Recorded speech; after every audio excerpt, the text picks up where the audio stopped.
Hello students, में हम exercise start कर रहे हैं। New exercise that is 4.4। ठीक है, जो सिलेबस में है वो क्वेश्चन मैंने आपको करा दिए हैं। जो सिलेबस में नहीं है उन क्वेश्चन को मैंने यहीं पर स्टॉप कर दिया था। ठीक है, 4.4। ठीक है, और 4.4 एक्सरसाइज जो आपकी है वो रिलेटेड है नेचर ऑफ रूट से। मैं आपको ऊपर समझा देता हूँ।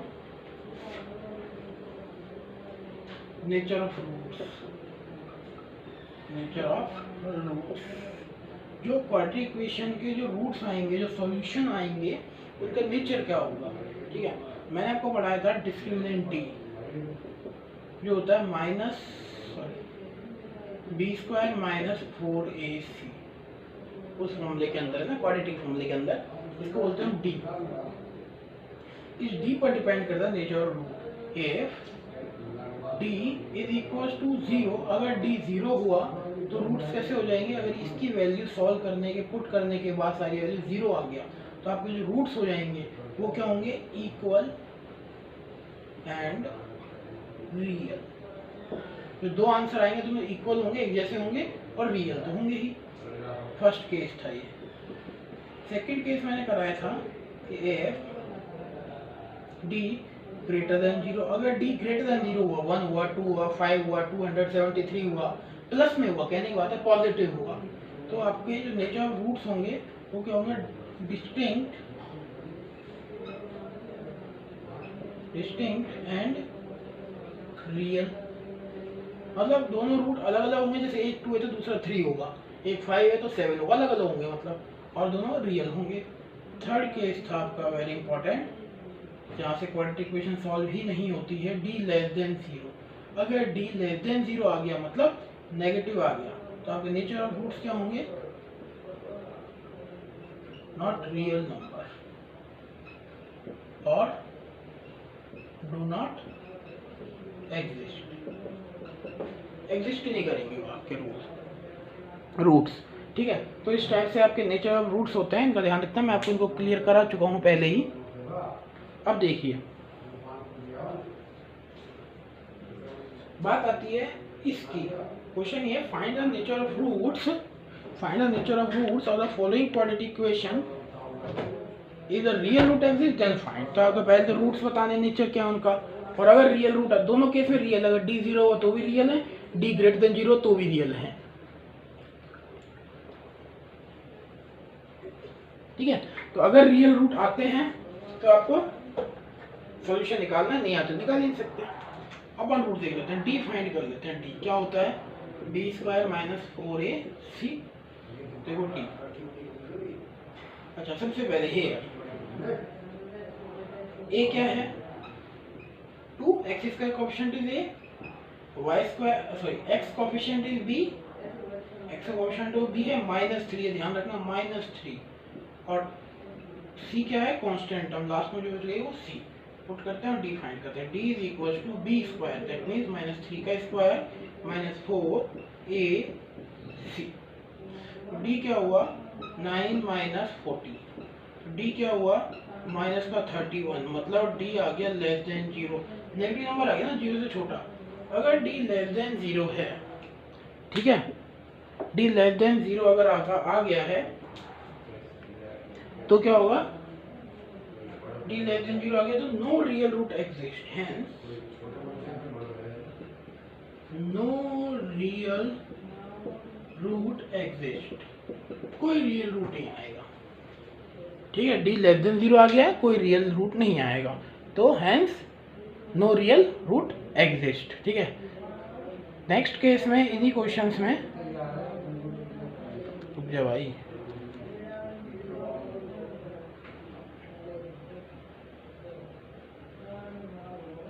देखिए नेक्स्ट क्वेश्चन में मैं इसी का एक पार्ट और करवाता हूँ। देखिए इसमें एक पार्ट है 2x square minus 6x minus 3, third part है, मतलब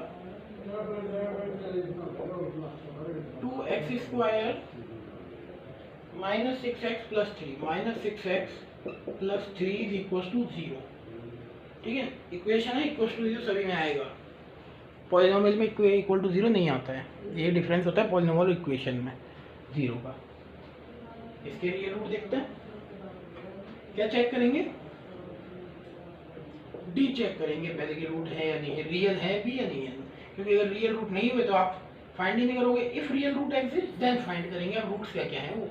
तो अब डी देखिए क्या होता है, b² - 4ac here a = 2, b = -6 और c = 3। निकालते हैं डी, b² मतलब -6² -4ac ये हुआ।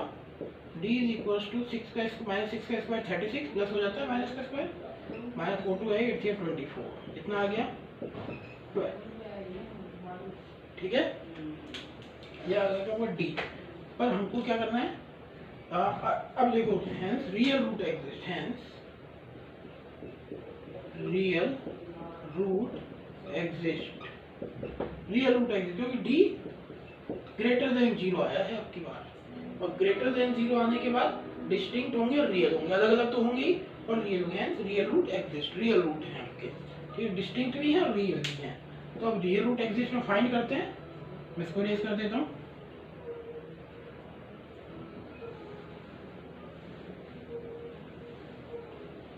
पर ये ध्यान रखना डी नेगेटिव नहीं आना चाहिए, तो आपके रूट एग्जिस्ट नहीं करेंगे। तो x फाइंड करने के लिए बाय क्वाड्रेटिक फॉर्मूला इसे कर दो, क्वाड्रेटिक फॉर्मूला। आप स्प्लिटिंग भी कर सकते हो, स्प्लिट एंड मिडिल टर्म जिसको फैक्टराइज बोलते हैं, वो भी कर सकते हो। x = -b ± b² - 4ac/2a, that is x = -b। देखो b ये है -6 है, -6 प्लस माइनस √b² - 4ac आप फाइंड कर चुके हैं। ये फाइंड करा तो b² - 4ac आ तो गया आपको 12, ये तो है b² - 4ac 12, d डिस्क्रिमिनेंट ये तो होता है d, ये आ गया आपका 12/2 is 2। ठीक है, तो x हो गया आपका -6 प्लस माइनस √12/4। ये थोड़ा सा और सॉल्व हो सकता है, वैसे x = -6 प्लस माइनस और 12 को लिख सकते हैं 2√3/4। ये आपको आता है 2√3 कैसे लिखा है मैंने, 12 को कॉमन लेंगे 2 तो हो जाएगा -3 प्लस माइनस 2√3/4 और 2 2 = 4। ठीक है, आगे देखिए, तो x की वैल्यू क्या आई, -3 प्लस माइनस 2√3/2, ये वैल्यू आ गई। ठीक है, तो x के 2 रूट्स कौन कौन से हुए, देखो एक हुआ x आपका -3 प्लस 2√3/2, दिखाई दे रहा है आपको ये देखो, और सेकंड रूट हुआ -3 माइनस 2√3/2। तो दो रूट आ गए, दोनों कौन से हैं, डिस्टिंक्ट है, अलग अलग हैं, अलग अलग है यार, माइनस में है वो 2√3 प्लस में 2√3, तो दोनों अलग अलग हैं, रियल तो है ही। ठीक है, तो this is your question number 1। ठीक है, तो इस टाइप से आपको क्वेश्चन नंबर 1 को कंप्लीट करना है। अब क्वेश्चन नंबर 2 की तरफ चलते हैं अपन।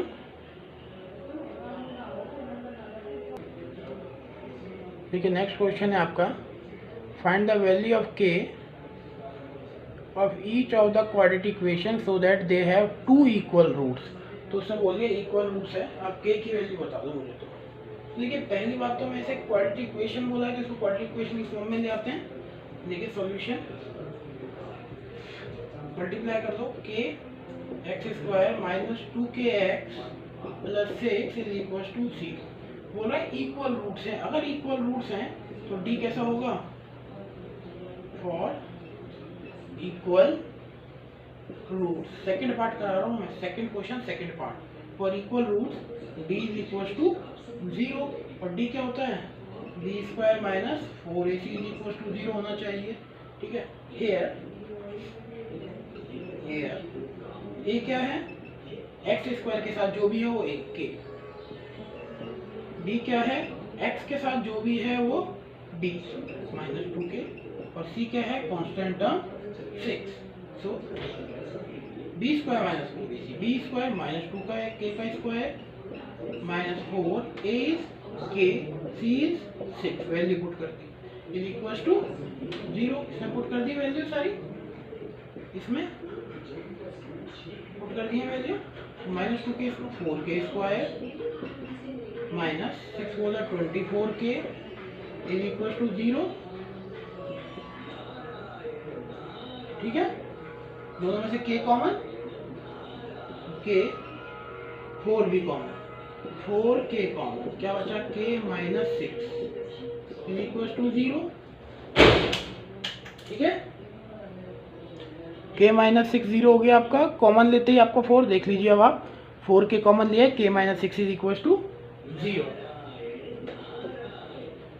तो क्या है, 4k k minus 6 is equal to 0, that means 4k is equal to 0 और k minus 6 is equal to 0। या तो ये 0 है, ये 0 है, तभी तो 0 हुआ, या फिर दोनों 0 है।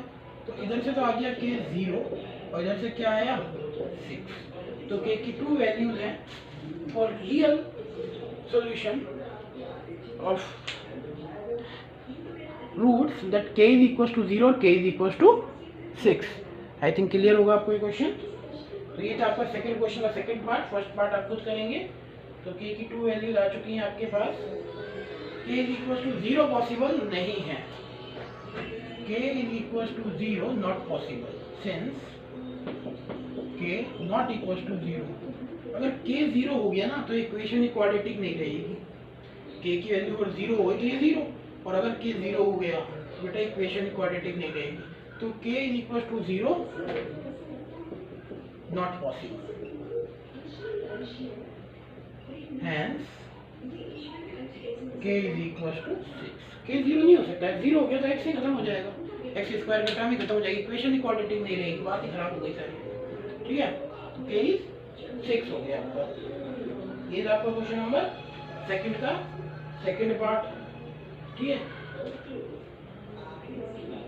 अब कुछ एप्लीकेशन वाले क्वेश्चंस हैं आपके, जिसमें आपको क्वाड्रेटिक इक्वेशन बनानी पड़ेगी। और आपको, अच्छा ये वेरी इंपॉर्टेंट क्वेश्चन है, इसके दोनों पार्ट वेरी इंपॉर्टेंट, पक्का आएगा जब भी किसी एग्जाम में ये चैप्टर आएगा, टेस्ट में आएगा या फिर बोर्ड के एग्जाम, प्री बोर्ड कोई भी टेस्ट में अगर ये चैप्टर आया तो इस टाइप का क्वेश्चन जरूर आएगा कि k की वैल्यू फाइंड करो so that they have 2 equal roots. मतलब आपको b स्क्वायर माइनस 4ac 0 करके दिखाना पड़ेगा और k की वैल्यू फाइंड करनी पड़ेगी। Very important question. ठीक है, इस टाइप से आपकी क्वाड्रेटिक इक्वेशन जो है वो खत्म होती है। ठीक है, अब मैं नेक्स्ट जो वीडियो होगा, जो नेक्स्ट क्लास होगी, उसमें हम क्वेश्चंस करेंगे, एक्स्ट्रा क्वेश्चंस करेंगे, उसमें हम बिल्कुल एक्स्ट्रा क्वेश्चन करेंगे। नेक्स्ट क्लास होगी आपकी, तो be ready for that, for next class. उसमें हम इसके एक्स्ट्रा क्वेश्चंस करेंगे, जिस टाइप के क्वेश्चंस आ सकते हैं उन क्वेश्चंस को जरूर करेंगे हम। तो अभी हम फिनिश करते हैं यहीं पर इस वीडियो को, नेक्स्ट क्लास में नेक्स्ट वीडियो के साथ मिलेंगे। ठीक है, किसी को प्रॉब्लम हो आप देख सकते हैं इन वीडियोज़ को, बहुत ब्रीफली आपको समझा दिया है मैंने इनका। ठीक है, टिल देन बाय बाय।